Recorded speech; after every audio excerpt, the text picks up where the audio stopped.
Da li autizam može biti prouzrokan sihrom djetetu preko njegove majke? Jedno duže pitanje u kojem jedna sestra pita da li njeno dijete može imati problema s autizmom zato što je ona opsihrena. Islamski učenjaci su kazali, kada je u pitanju sihr, da može biti nekoliko vrsta sihra. S ovog aspekta gledano, može se sihr napraviti ženi koja je trudna, ali samo njoj, pa da sihr samo šteti njoj i ne prelazi nikako na dijete.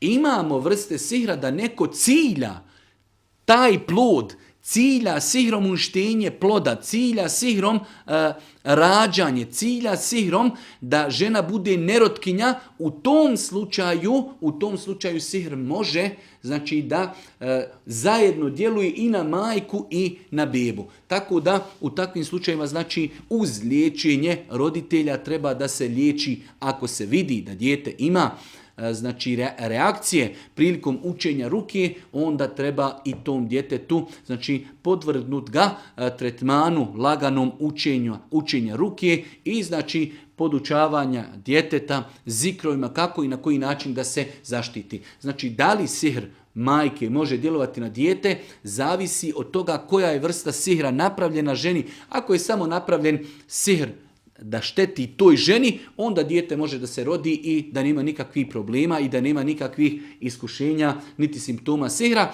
Ali ako je baš sihr napravljen na dijete i na ženu i na rađanje, tada može biti sihr majke i djeteta povezan.